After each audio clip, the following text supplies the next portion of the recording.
sinasabi kanina ni Jaja na susunod lahat, yun. Susunod na lahat kasi inuuna mo siya eh.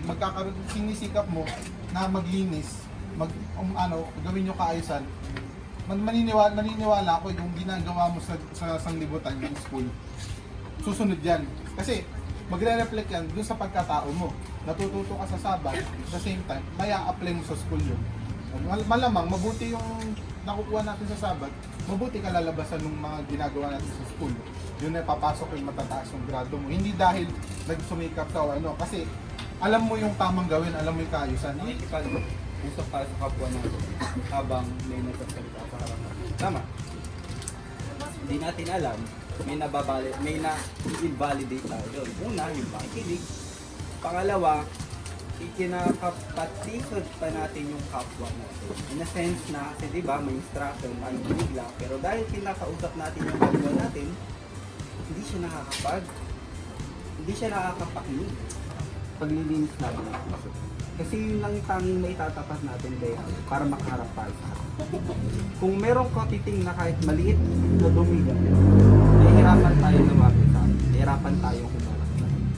Mali pang malinis natin kapag sa puso. Diba? Pag nalinis tayo sa panagas, eh paano pag sa puso, paano natin nalilinis? Lalapit muna tayo sa kanya. Ang sunod sa pray. Ang sunod, yung pagbabasa ng ano? Ng comics. Pagbabasa ng Bible. Sunod, ayos ko muna yung bugbitin mo bago ka pumunta sa Sabat.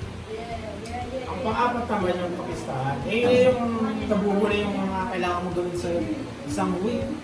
Kasama na rin yung paggawa ng mabuti, hindi ko lang na sa yung pakistahan, yung pang-polish natin. Lumalaki yung katawan mo, nagmamature ka. Kaya lang dapat yung pagbabago, kung nagkakaroon man ng change, ano dapat? Light or dark? Dapat nasa light yung change. Ibig sabihin, kahit na lumalaki ka, bumibigat ka, dapat lagi ka pa rin nasa light. Nasa liwanag ka pa rin. So dapat yung pagbabago, papunta tayo sa mabuti. Kung dati mali tayo, hindi natin kilala si Yahweh, kaya hindi tayo sinusunod sa magulang. Dapat, kung itutuloy natin yung kids o yung kids Bible, yung nagbubukas yung isipan natin sa pagkakakilala natin bilang.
Sasakop kayo kay Yahweh.